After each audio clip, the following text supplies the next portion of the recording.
You're listening to WCAT Radio, your home for authentic Catholic programming.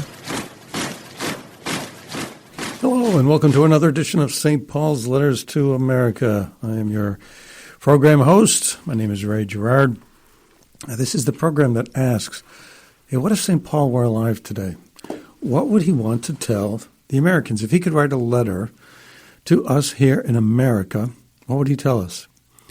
I mean, 2,000 years ago, he wrote a number of letters to the Romans, the Ephesians, all the people around the Mediterranean world. In 2,000 years, a lot of things have changed. Would he tell us anything close to what he told those people way back then? Well, we believe that he would, because we also believe that St. Paul expressed things that are true, and things that are true, things that are tied to universal truth, to a lasting truth. They don't change over time. They don't change from place to place. They don't change from person to person. They're just always true. And how can we decide or determine whether or not what he's telling us is true? Well, does it work? Do these messages produce good results? And will they do that, or have they done that in lots of different places, in lots of different ages, lots of different eras? If so, then we can rely on them. So what are we going to talk about today? Well, it's sort of a large topic. Self-destruction. Self-destruction. Can a society actually be moving in that direction? Why would it ever? You ever wonder what goes on inside the mind of someone who decides to commit suicide? Can you do that as a culture, as an entire country? Is that even possible? It's such a foreign concept that we probably would never even try to think about it. It would never even occur to us to think about it. Well, we're going to think about it today, and we're going to look at it. We've got a lot of things in this country that don't make sense. We've got an immigration policy on our southern border where people are coming into the country and they're not being tested for COVID. At a time when the entire country for a year has been on the verge of hysteria, has been racked with fear and all kinds of stress because we're afraid we're going to die from this virus, that people are going to die, and hundreds of thousands of people have died. So it's not it's not an unrealistic fear. So if that's true, why in the world would we let people cross the border without being tested for COVID? Why wouldn't we want to know? We've had lockdowns in this country for a year, thereabouts, and a lot of people have suffered. Suicides among young people have increased, according to some. So we've had, and there's a lot of kids have had stress because they're out of school. A lot of problems we imported in terms of mental health issues, but we don't talk about those. We don't want to consider those. Why would that be? Why would you not want to at least talk about it? We've got DAs in this country that have decided not to enforce the law. There's a movement now in California against a particular DA for whom the accusation is that he's elevating the criminals among the victims. And there are victims that are saying, there are victims' families that are saying, we're being victimized twice. One by the original crime, and a second time by the justice system as it's being administered. Why? But there are DAs that are unabashedly saying, well, we're not going to prosecute certain crimes. But that's their job. Why would they do that? We've got a large movement of people who want to defund the police, get rid of the police department. Well, if a police department is seen and has been seen in all places around the world, centuries and centuries, as a barrier against those people who don't want to play by the rules and people who want to harm other people, if they're that barrier that allows us to live in a society where not everybody has to defend themselves, not everybody has their own guns, where everybody isn't in fear, where you can call upon a police force to come in and help, why wouldn't you want to do that? We had an agreement with Iran by which everybody admitted Iran would acquire the nuclear bomb. Is that at a time when Iran is vocal, very vocal about, saying death to America? Why would we do that? There are many who criticized former president because he tried to fight China on its theft of our intellectual property, that we're being too harsh on China. Why would we do that? There's a oil pipeline called the Keystone Oil Pipeline that has been killed again. It is going to would deliver oil from I believe Alaska and Canada to the United States, and it's been analyzed that it would reduce greenhouse gas emissions because if the oil doesn't travel through the pipeline, it's going to have to travel by truck, and the greenhouse gas emissions that are going to come from these trucks is going to be huge comparison to the greenhouse gas emissions, I guess none, that will be created by the pipeline. That there are risks of oil spills from trucks having motor vehicle accidents, which wouldn't apply with the pipeline. The pipeline would create a number of jobs. It would be good for people. It would be good for families. It would be good for the economy. Good for the environment. Why would we kill it? We're going to be raising corporate taxes. People want to raise corporate taxes from 21 to 28%. 21% is in the middle of what's done around the world. And so if we raise the corporate taxes, we'll put our corporations at a disadvantage compared with a number of other countries, and jobs will be lost. Why would we do that? There are all of these things happening in our country today. There are some that just seem like they don't make sense. Why? It is also true that in our country, we have a decreasing church attendance. We have decreasing faith in God. What is there? Is there any kind of a connection with these things? We have a message from St. Paul that perhaps he'd want us to hear. Blessed be the God and Father of our Lord Jesus Christ, who has blessed us in Christ with every spiritual blessing in the heavens, as he chose us in him before the foundation of the world to be holy and without blemish before him. In love, he destined us for adoption to himself through Jesus Christ. Because of this, I, Paul, a prisoner of Christ for you Americans, if, as I suppose, you have heard of the stewardship of God's grace that was given to me for your benefit, namely, that the mystery was made known to me by revelation, the mystery of Christ, which was not made known to human beings in other generations as it has now been revealed, that the Americans are co-heirs, members of the same body, and co-partners in the promise of Christ Jesus. It's an incredible message, affirming there is a God. There's a God. He is a God of love. He has chosen us. He loves us, and he wants us to be with him, that there is an eternity, and we could share it with a loving God. It is a powerful message, the most powerful message that you could imagine.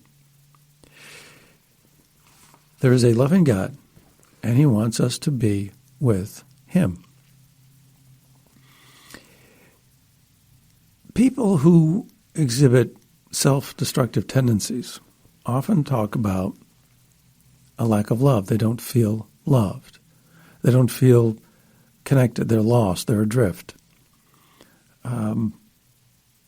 If this message from St. Paul was heard and believed and taken to heart, would that not undo a lot of this feeling of being adrift or these feelings of despondency that people might otherwise have? There is, if in fact we're becoming a society where, we're more prone to despondency because we don't have a belief that there is something bigger than us, that there is something that loves us, that there is this great being, that we're all connected by this transcendent love. We would be more, would you not? How could you not be more prone to despondency? And if that's so, then what would be the earmarks of this? What would be the signs that we would know that this is happening?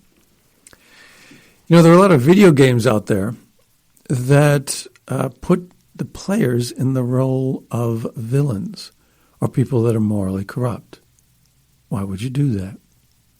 If you put somebody in the role of a villain or somebody who's immoral, you're suggesting to that person that they could identify with that, at least for a time, even if it's only in pretend.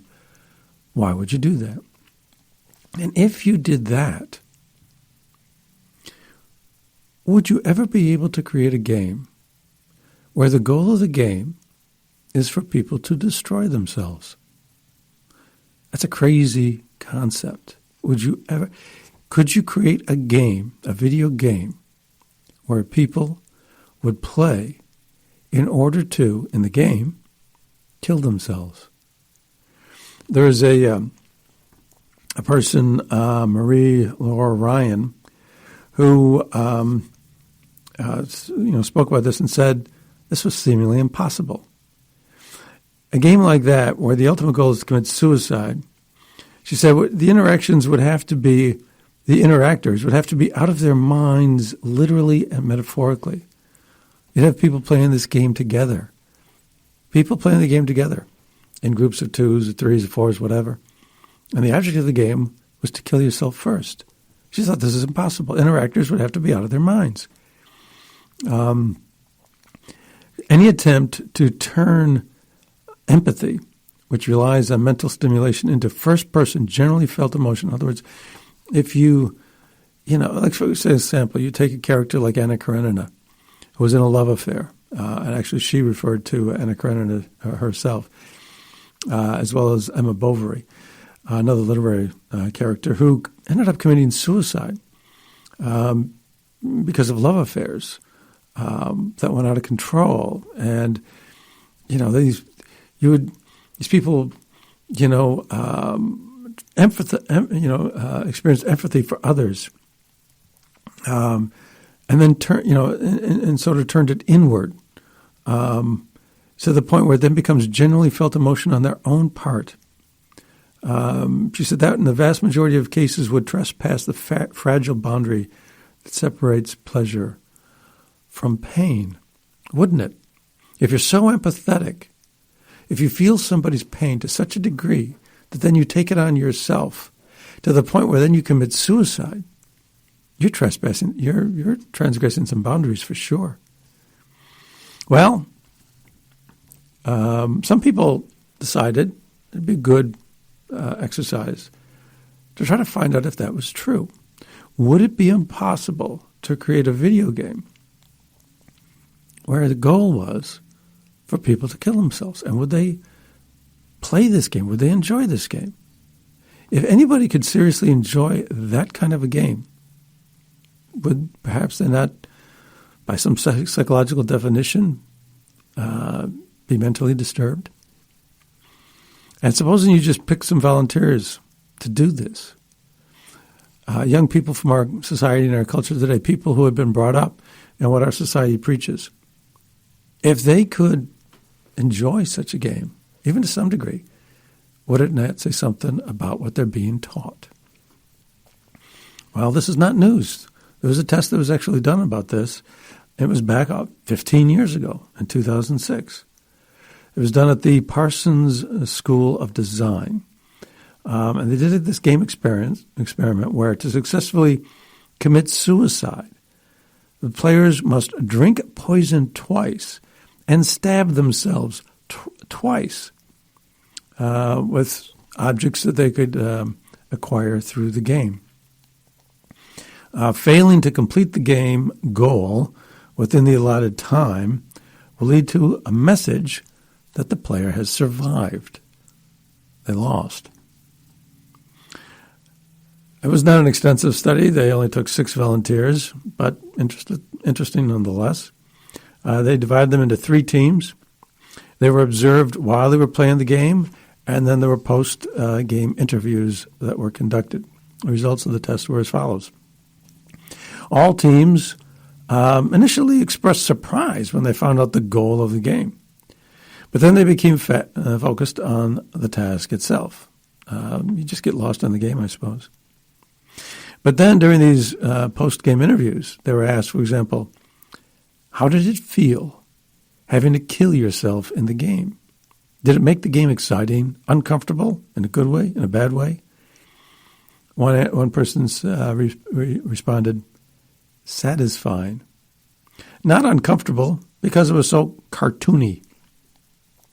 Perhaps if it was more realistic, perhaps if disgusting pictures were added, so they would need more to make it not satisfying. Another person said it was shocking and it was weird. What is the moral of this game, they were asked? Is the game immoral? Response, some people might take offense. Are these really the reactions of people who would regard this, self-destruction as a completely foreign a completely foreign concept, something very negative? Would you have a neutral or even favorable response to a game which suggested that you kill yourself, even if it was only for pretend purposes? One player said, "This is awesome. You guys are sick." So I actually enjoyed it. The conclusion from the test was contrary to the claim that this was impossible. They said, the test creator said, it is possible to create a game in which the player must seek self-destruction, and players can enjoy this type of game. Amazing. If I had told you to start with that such a game was possible and that people would find it enjoyable, would you have believed me?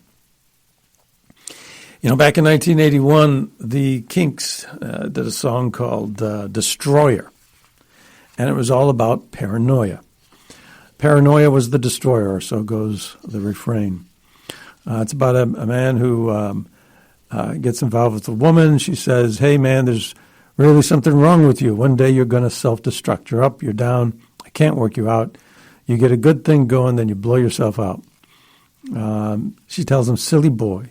You got so much to live for, so much to aim for. You're blowing it all with paranoia. You're so insecure.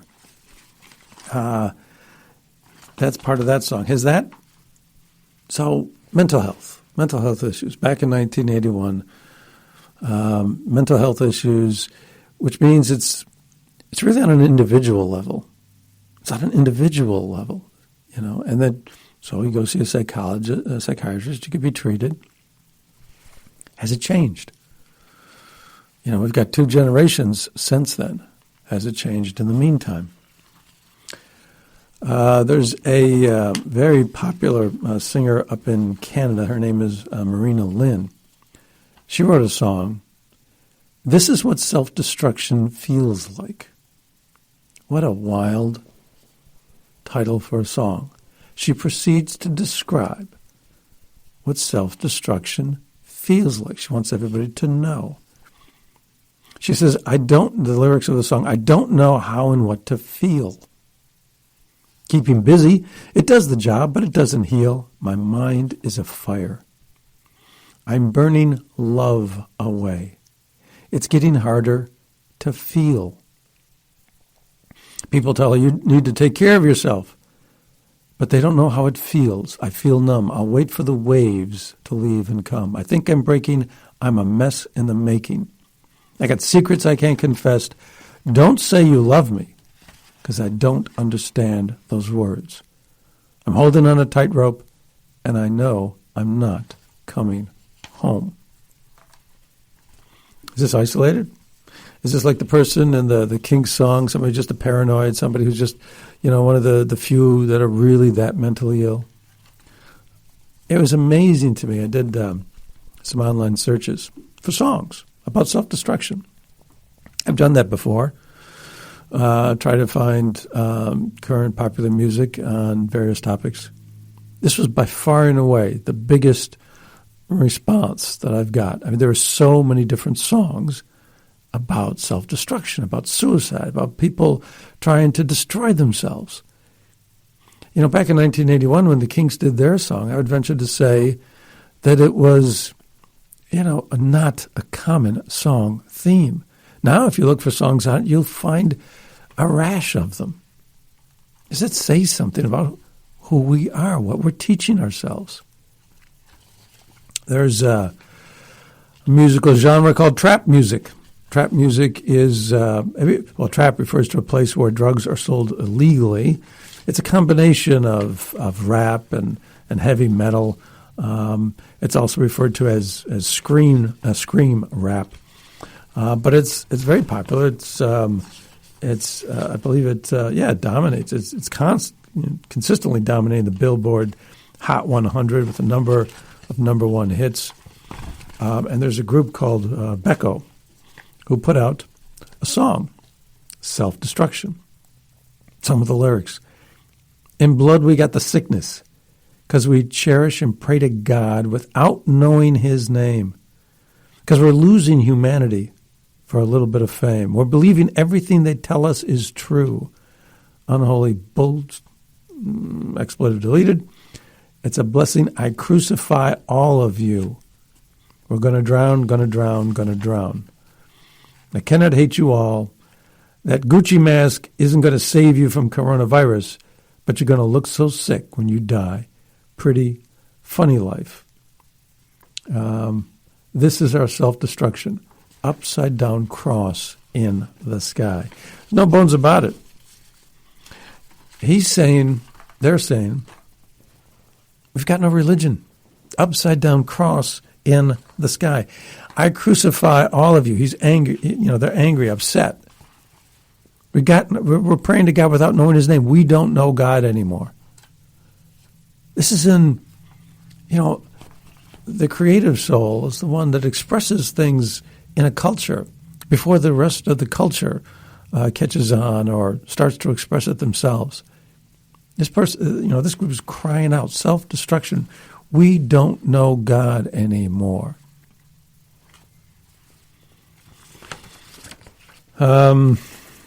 There's another song that was put out by Stop the Violence Movement. It was put out after the killing of Scott LaRock. There were several shootings in New York's hip-hop community. They put out a single for charity purposes to benefit the National Urban League. The song is called Self-Destruction. Some of the lyrics, self-destruction, you're headed. They refrain the chorus, self-destruction, you're headed for self-destruction. And they say that over and over and over. It said back in the 60s, our brothers and sisters were hanged. How could you gangbang? I never ever ran from the Ku Klux Klan, and I shouldn't have to run from a black man. Also, interestingly enough, while it talks a lot about black-on-black violence in the urban communities, why in the world would black people shoot other black people? Why would you shoot your brothers? Interestingly enough, included in the lyrics, we can't be guinea pigs for the devil. Robbing and killing and murdering is the least. You don't have to be claimed by the beast. And here's the situation. Idiocy, nonsense, violence, not a good policy. Therefore, we must ignore fighting and fussing. Let's get together or we'll be falling apart. I don't understand the difficulty, people. Love your brother. Treat him as an equal. Don't follow the devil.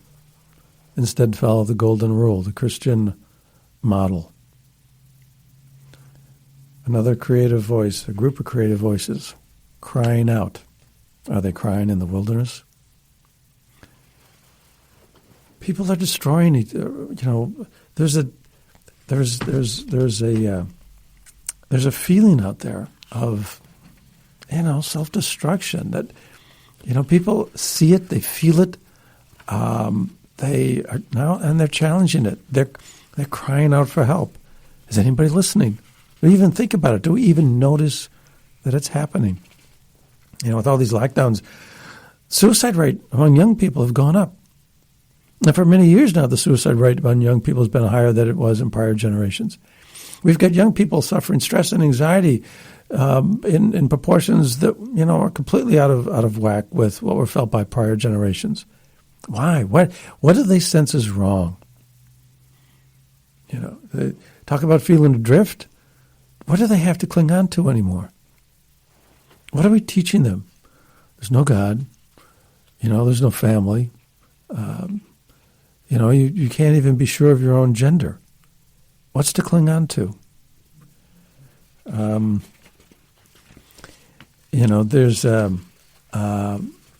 There's a gentleman who's a clinical psychological therapist by the name of Michael DiBernardo, and he wrote an article, 15 Behaviors That Reveal Someone is Self-Destructive.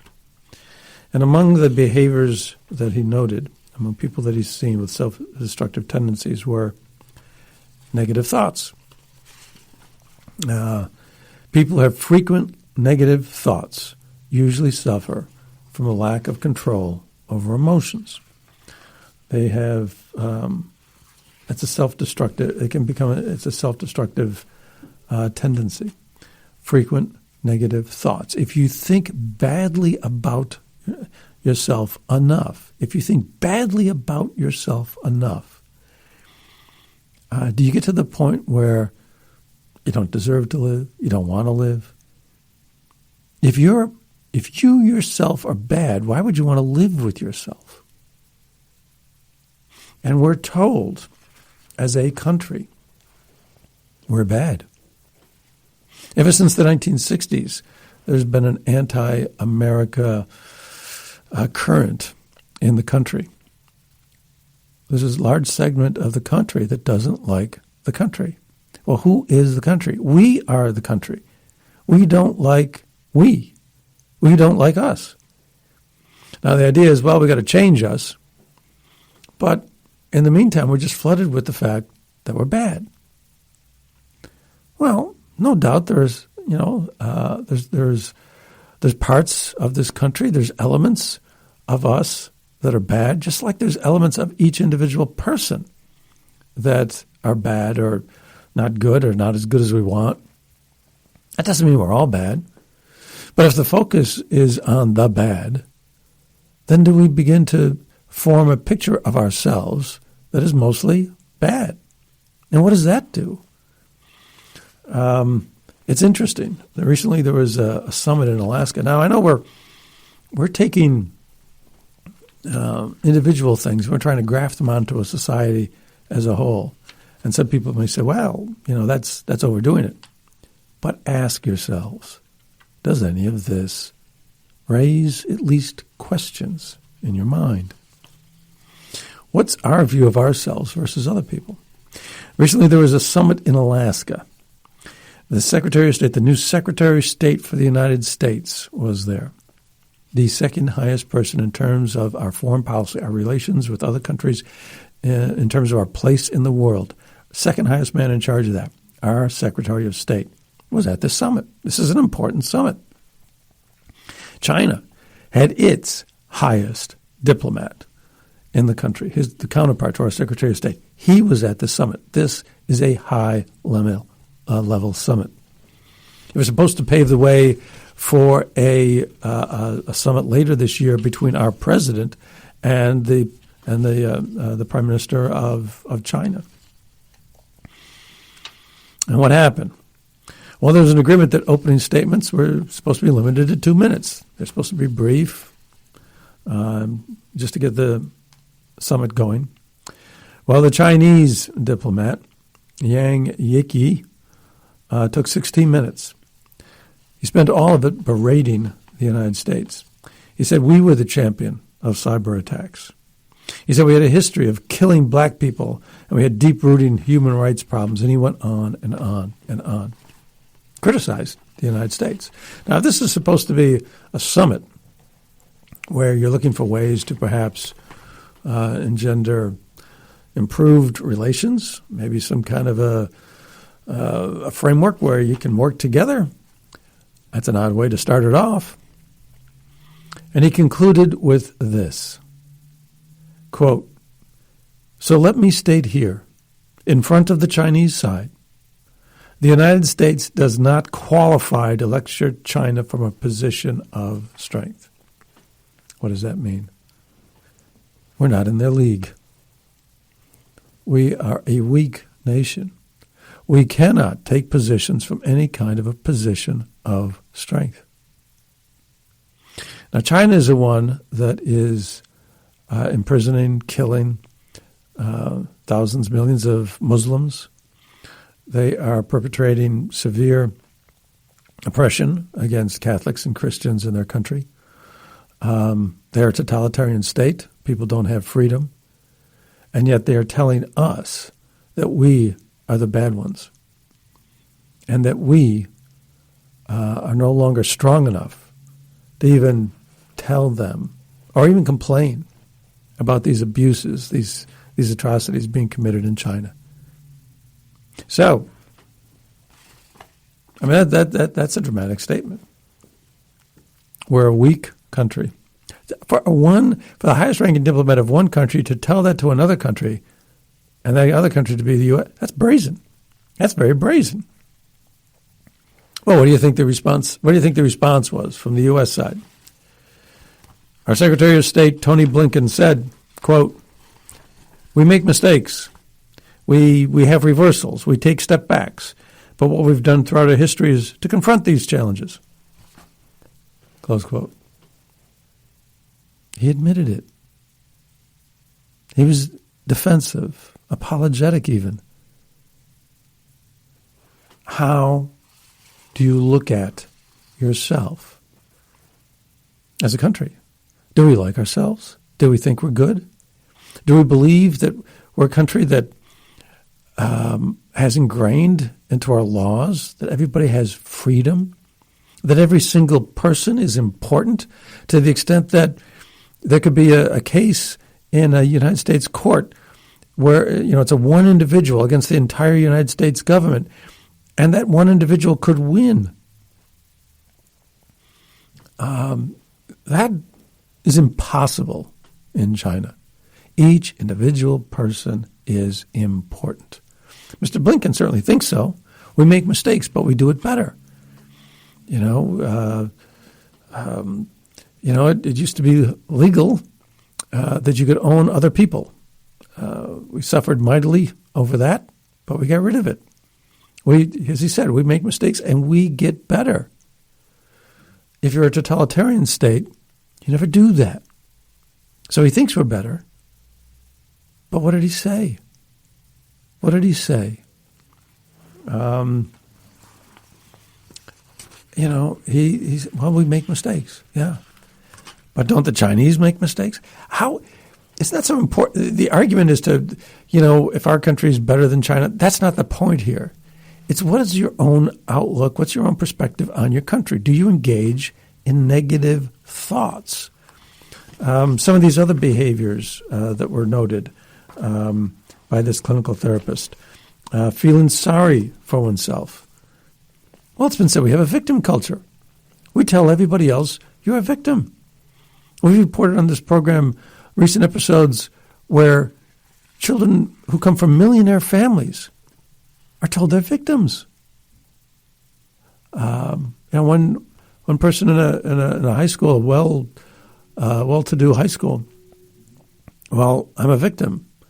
This kid comes from a family he's got everything, that material wealth and prosperity can provide.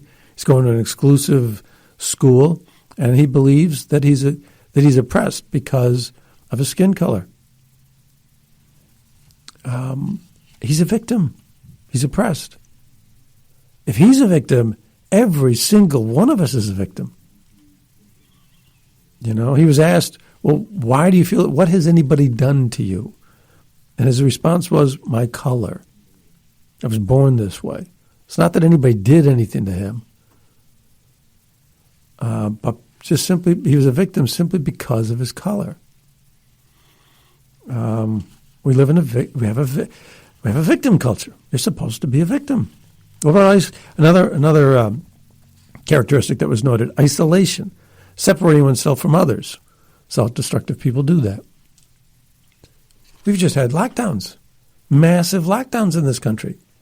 Are they limited? Have they been limited only to the extent they need to be?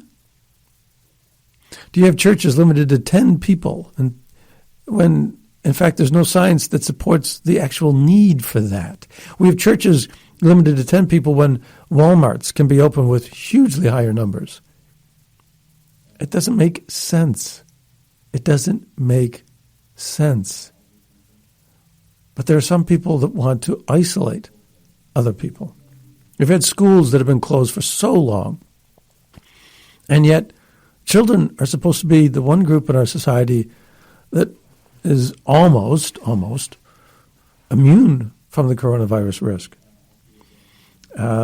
We have a situation, another of the characteristics that was noted, burying emotions.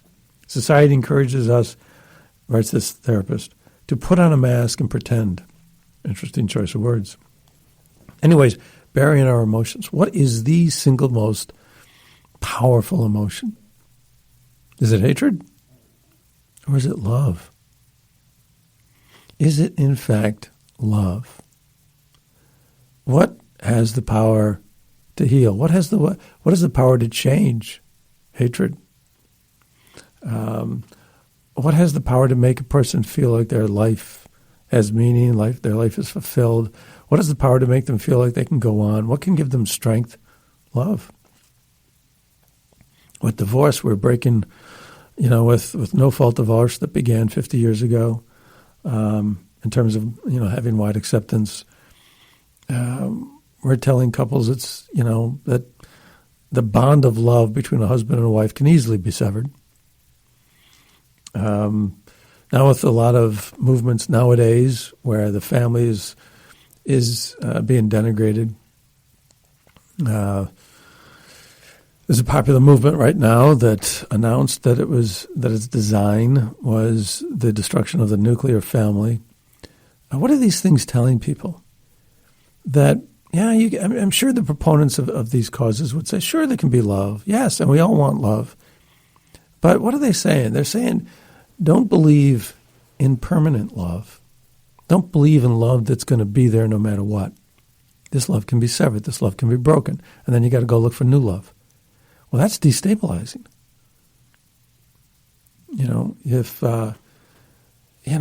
If you're born into a family where from the minute you're born you're loved, and to the minute you die, your parents die, that love is still going to be there. There's a permanency to it. There's a security to it. If you're told that you're going to be married and you're going to stay married for the rest of your lives, there's a permanency to it. Will that always work in every situation with every couple? No, of course not. But have we made it easier for it to become temporary? Yeah, we have. Impulsive behaviors, reckless spending, $1.9 trillion package. Is there any consideration to the fact that, or borrowing the money? Is it just, only the spending that we need to? When you make your household budget, you spend only what you need to? The government doesn't have to bother with that. Avoiding responsibility. People aren't being held accountable, for their actions. People are not anymore. Being too sensitive. The therapist writes, if someone feels as though they have to walk on eggshells around a person, this is a self-destructive behavior. Well, we're being told that as a society. We're being told that every day. We're being told as part of the woke culture that we need to do that, to be more inclusive of other people. And that even if we didn't mean an offense or a slight, it is an offense or a slight. If the other person feels an offense or a slight, then that makes it real. It doesn't matter whether you intended it or not. Doesn't matter what was in your heart. It doesn't matter if you cared for the other person or you had animosity for the other person. It doesn't matter. It's the words that matter. Even if it was completely unintended, even if it was completely innocent from a motivation point of view, it doesn't matter. It's the words. It's the artificial language that was employed. And so we're going to ascribe a motive to you. We're going to ascribe an ill intent to your heart, even if it's not there. It's not the only important thing. The only thing that really counts is what is in your heart. That's what Christ said. That's what Paul wrote about. It's not so much, an Old Testament covenant of 612 rules, whether or not you follow 600 plus rules that determines whether or not you believe and follow God. It's what's in your heart. It's whether you're kind to somebody. It's what, the Stop the Violence movement wrote about when they said, hey, just be good to other people. It's what's in your heart. What defines the relations between people is whether or not love is present. That's what's in your heart is all that matters. But we're being told it doesn't. Ben Shapiro, controversial, outspoken, conservative voice, has written that America is hitting the self-destruction button. He wrote an article where he quoted a recent poll done in conjunction with the Wall Street Journal and NBC News. It found that 56% of Americans believe American society is racist. 71% believe that race relations are either very or fairly bad. Negative thoughts. We think ill of our country. 71%. Very or fairly bad.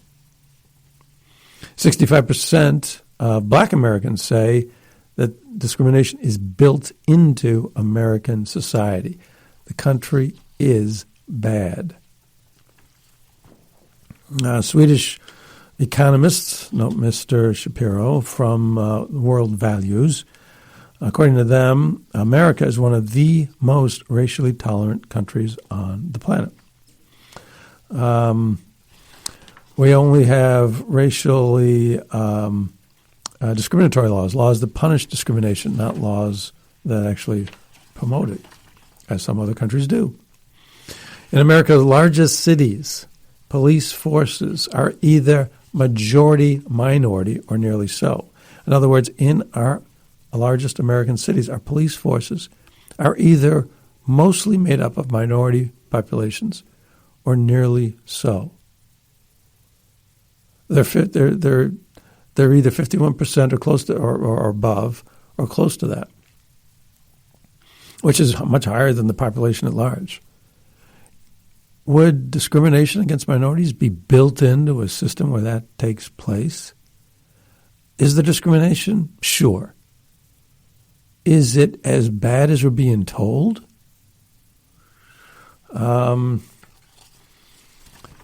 Mr. Shapiro says, no country can survive its citizens seeing one another as enemies rather than friends.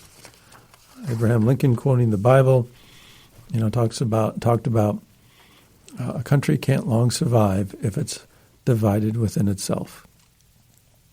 We're being told that we need to be divided. Columbia recently got into the news for having a graduation ceremony that was split into 6 different graduation ceremonies where members of different groups would attend their own graduations. I don't know how it broke down. Maybe you'd have a separate graduation ceremony for black students, one maybe for Hispanic students, maybe one for female students. I don't know how it broke down, but it broke down about, between these lines of division. As it turned out, these are not the only graduation ceremonies they have. These segregated ceremonies, and that's what they were, segregated ceremonies, or in addition to college-wide ceremonies. So you could attend, I guess you could attend both. So not as bad as originally thought, but what are we telling people? Why provide any kind of a segregated ceremony? I'm old enough to remember when desegregation in schools was a very big thing. We had forced busing by court order. We had violence and unrest and anger that came as a result of it. But it was pursued, it was pushed, it was felt it was so important. It didn't matter if there had to be potentially violent confrontation. There's famous news footage of federal troops going down to Alabama to allow a black student to attend a college or high school. It was that important. We brought in the military to make it happen. Desegregation. We had to become integrated. We had to become unified. We had to become one. We had to learn how to live with one another, to appreciate another. Where, in the words of Martin Luther King, color of somebody's skin would not matter. It's what's in your heart that would matter. What kind of character you had, what was inside you that would matter. That was the opinion of Martin Luther King. Because why? Because he was a Christian, because he was a Christian pastor, because he believed in what St. Paul said, because he believed in what Christ said. And are those words, we ask, hey, these words of St. Paul, do they matter? Are they true? Do they stand the test of time? Do they produce good results? Are we better off if we follow them than not? And is that not the test of whether or not they're true? Well, how is it? Ask yourselves, what is better? If we become integrated, if we become united, if we become one, or if we splinter and become divided and we turn one group against another. Just on the surface of it. Just phrasing it just like that. Doesn't one answer immediately present itself as better? Why would it be better if we're all united? What would a culture and a society look like if we're all united? A place where we all care for one another? What is utopia? What would be heaven on earth? Where we all care for one another? Where we all follow the golden rule? Where everybody is loved? Why wouldn't you want that? Segregation. Governor Wallace in Alabama, a staunch racist, said something, I can't remember the exact words, something now or something before now, something now, and something segregation before this, segregation now, segregation forever. He screamed segregation, segregation, segregation. And now we're going to segregate? We're going to all become Governor Wallace's? Really? This is a good thing? If we're insistent on splitting ourselves apart, making some parts of our society hate other parts of our society, hate our country at large, hate other people in our culture at large, isn't that self-destructive? There's a famous story came out a couple of years ago, 2017, a little college in Olympia, Washington, called Evergreen State College. There's a professor there, Brett Weinstein, biology professor. There was a day that was reserved on campus every year for it was a day of giving reverence to non-discrimination. It was an appreciation for racial equality. In this particular year, they wanted it to be a blacks-only day. Whites had to stay off on campus. We needed segregation. Blacks only. He didn't agree. The result was dozens of students congregated outside his classroom. Police then told him to hold his classes off campus. Protesters actually took over the college campus. Police told him that the day before, when they told us, I guess a day or a couple of days later, they told him, I guess, in recommending that he stay off campus, they told him the day before, protesters had stopped them on the street, prevented them from continuing, and then made inquiries about the occupants. This is like a military checkpoint. And the police said that Weinstein was being sought. He was being hunted. They were looking for cars in which Weinstein might be there. That was the opinion of the police. The campus fell under control of the protesters. Police were on lockdown, hamstrung by the college administrations. The protesters took over the college in support of segregation. And instead of sending in the military, the police were still told to stay away by the college administration. Do not enforce the law. Allow this takeover to continue. Is that not self-destructive? We saw it in our streets of our cities last year. Places were burned, stores destroyed. You had people that belonged to minority groups, black store owners complaining, "Why are you doing this to me? I'm a black person too." Is this not self-destructive? Isn't that the same thing that the Stop the Violence movement was talking about in their song? Let's not, let's not have people in the black community destroy other people in the black community. But that's what happened. Is that not self-destructive? Is that not because they're being told? They're being told, that everything is bad and that, that we need to hate, other people in our society. This is not, why would this be happening? If, in fact, all of this suggests that on some level this is going on, both on an individual level, and if these songs reflect that this is going on an individual level and on a social level, and if all of these events we're experiencing in society don't make sense but only get explained if we don't think good of ourselves and if we're trying to, in some measure or another, slowly destroy ourselves or do harm to ourselves, if all of it suggests both on an individual and a social level this is happening, then the question is, well, why? Well, there's a gentleman I've spoken about before. His name is Igor Shafarevich. Wrote a book, The Socialist Phenomenon, studied socialist cultures over 3,000 years. And he found that the goal of socialism was not the idea of, having a state where everybody receives according to their needs. No.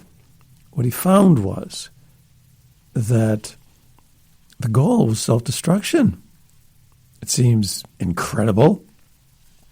An early Soviet proponent, one of the founders of the revolution, in a proclamation entitled The Principles of Revolution early in the days of the Soviet Union, wrote, this man named Bakunin, he wrote, "We devote ourselves wholly and completely to unrestrained and relentless destruction, which must grow in a crescendo until there is nothing left of the existing society. We do not recognize any other activity besides the task of destruction, poison, dagger, noose, and so forth. The revolution blesses everything in equal measures in this struggle. All tender and gentle feelings of kinship, friendship, love, gratitude, and even honor itself should be choked off in the revolutionary's breast by the single cold passion of his revolutionary task." And it goes on.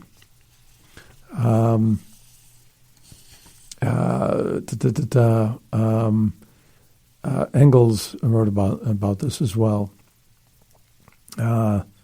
Let's see. Karl Marx wrote, for example, Karl Marx and Engels shared these kinds of feelings. Marx wrote, "Not a single living soul visits me, and I am glad of that, for humanity here can go to the pigs." Karl Marx. To his friend Engels in 1862. What's a self-destructive personality? Isolation was noted by our clinical therapist. Sounds like it.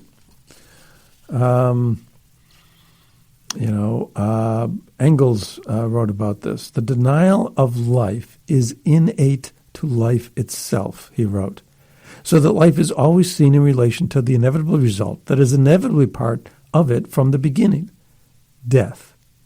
This is the essence of the dialectical perception of death. He talked about the earth, a frozen dead, becoming like a frozen dead sphere like the moon, which will circle in a profound darkness around the sun, which is also dead, into which it will finally fall. These are the thoughts of the fathers of communism and socialism. It's one of the largest voices of socialist thought in America, a man named Marcuse. The death instinct expresses itself in the desire to be liberated from tension, an attempt to rid oneself of suffering and discontent.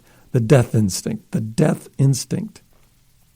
He wrote, the less the difference between life and death is, the weaker will be the destructive manifestations of the death principle. The death instinct operates under the nirvana principle. It tends toward that state of constant gratification where no tension is felt. State without want. You destroy until there's no want. Until you live in a nihilistic world of nothingness. Because all you've got is suffering and want. The only way to get rid of it is to achieve some state of nothingness where everything is destroyed. These are the fathers of socialistic thought. And the other thing Mr. Shafarevich found was there were two recurring features of socialism. Over 3,000 years of studying it in all its various forms, he found two recurring principles. One, get rid of private property. Two, get rid of religion. Get rid of God. Get rid of the feeling that there is something that unites us. That instead of this nothingness into which would become the fate of all of us, there is an eternity. That there is joy, there is happiness, there is love. That's why you have to get rid of God and religion. Because otherwise, because God and religion stands in opposition to nothingness. That's why Shafarevich wrote the ultimate goal of socialism is, in fact, self-destruction.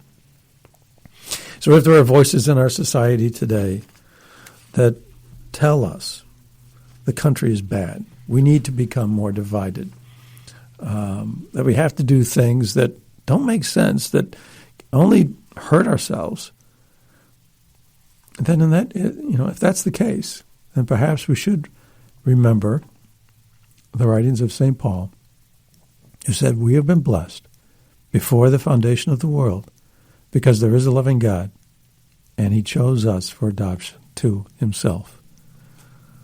That is an alternate message, which we would, in fact, be better to listen to.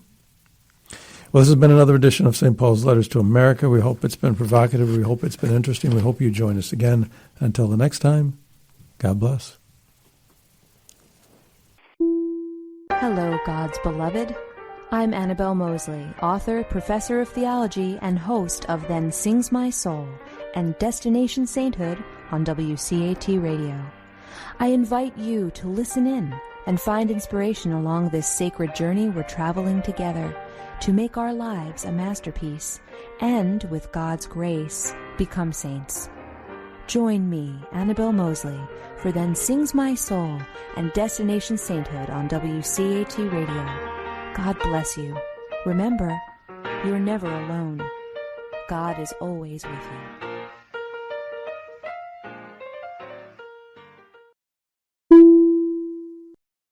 Thank you for listening to a production of WCAT Radio. Please join us in our mission of evangelization. And don't forget, love lifts up when knowledge takes flight.